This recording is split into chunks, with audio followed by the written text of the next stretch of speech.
अब आगे का आधार है पृष्ठरज्जु या नोटोकॉर्ड। नोटोकॉर्ड मेसोडर्म से बनी हुई पृष्ठभाग में लचीली और छड़नुमा रचना होती है। कभी कभी कुछ जंतुओं में यह वर्टिब्रल कॉलम से रिप्लेस हो जाती है, अर्थात नोटोकॉर्ड का स्थान वर्टिब्रल कॉलम ले लेता है। ऐसे में इन जंतुओं को हम वर्टिब्रेट कहते हैं। पृष्ठरज्जु की उपस्थिति और अनुपस्थिति के आधार पर या रिप्लेसमेंट या स्थानांतरण के आधार पर हम जंतुओं को 3 भागों में बांट सकते हैं। पहला कॉर्डेट्स, जिसमें कि पृष्ठरज्जु पाए जाते हैं या इन्हें कशेरुकी भी कहते हैं। इनका उदाहरण है मेंढक, मछली, सर्प आदि। दूसरा समूह वो हैं जिनमें पृष्ठरज्जु या नोटोकॉर्ड वर्टिब्रल कॉलम से रिप्लेस हो जाते हैं।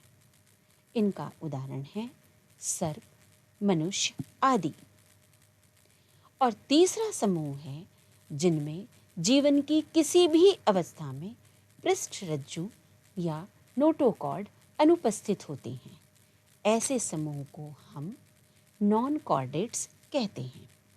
इनका उदाहरण है केंचुआ, कॉकरोच इत्यादि। नोटोकॉर्ड या पृष्ठरज्जु। पृष्ठरज्जु वो संरचना है जो मेसोडर्म से बनती है और साथ ही साथ ये एक तरह का सुदृढ़ संरचना या सपोर्ट देती है और डोर्सल या पृष्ठभाग में रहती है। ये एक लचीली छड़नुमा रचना है। अब कई जंतुओं में ये जो नोटोकॉर्ड है ये अनुपस्थित होती है, मतलब नोटोकॉर्ड नहीं मिलता। जब नोटोकॉर्ड नहीं मिलता तो जंतुओं के उस समूह को हम नॉन कॉर्डेट या अकशेरुकी कहते हैं। अगर नोटोकॉर्ड मिलता है, नोटोकॉर्ड उपस्थित है, तो जंतुओं के इस समूह को हम कॉर्डेट्स कहते हैं।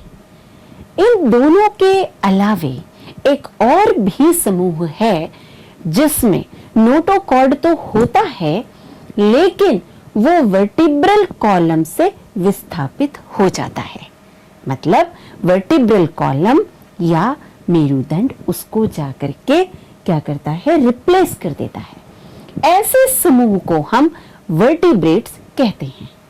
अब सारे वर्टिब्रेट्स कॉर्डेट्स होंगे लेकिन सारे कॉर्डेट्स वर्टिब्रेट नहीं होंगे।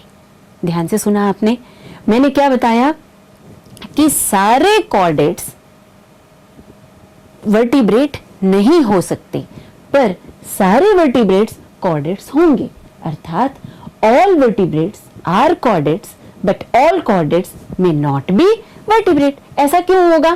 क्योंकि सारे कॉर्डेट्स में नोटोकॉर्ड वर्टिब्रल कॉलम से विस्थापित नहीं हो रहा है।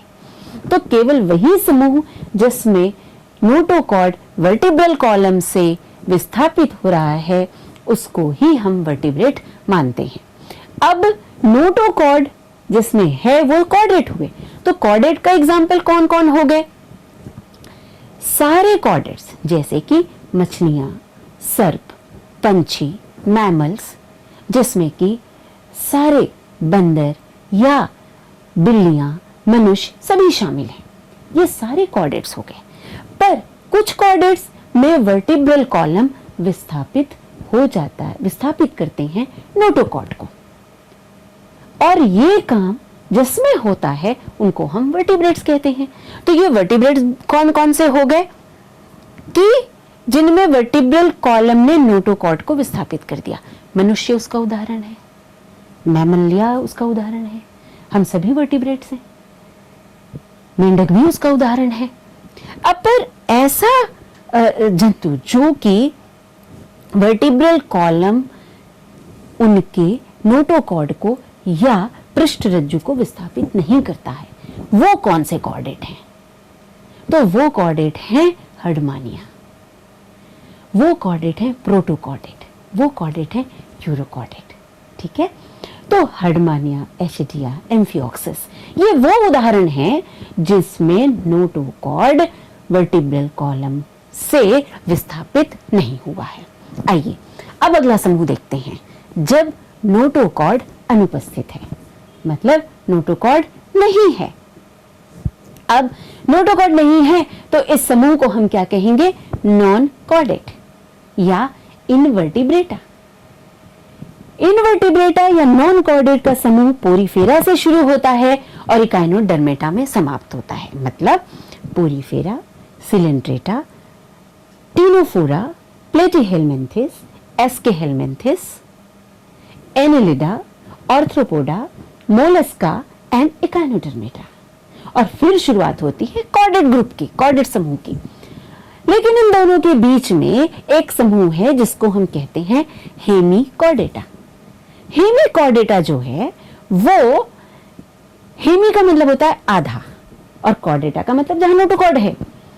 तो बहुत सालों तक बच्चों ऐसा हुआ कि एक ऐसी संरचना इन जंतुओं के समूह में दिखती थी, शरीर में दिखती थी, जहां जो नोटोकॉर्ड के जैसी ही थी, तो इनको हमने कॉर्डेटा समूह में रख लिया था।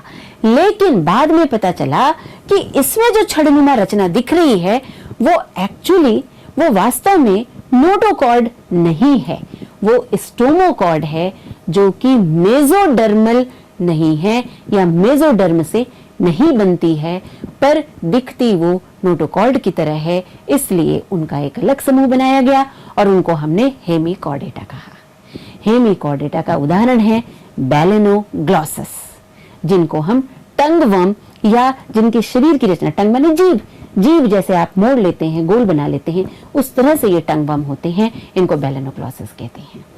और इसी नोटोकॉर्ड के तहत एक इंटरेस्टिंग बात आपको बताना चाहूंगी कि जो मनुष्य है हमारे शरीर में, हमारी भ्रूण अवस्था में भी देखिए नोटोकॉर्ड किस तरह से रिप्लेस होता है, कैसे पहले वो डेवलप होता है, कैसे वो विकसित होता है, और बाद में वही नोटोकॉर्ड किस तरह से वर्टिब्रल कॉलम से विस्थापित हो गया है। तो ये आप देख रहे हैं वर्टिब्रल कॉलम, मनुष्य के भ्रूण अवस्था में उसका विकास, और ये वर्टिब्रल कॉलम ने नोटोकॉर्ड को रिप्लेस कर दिया।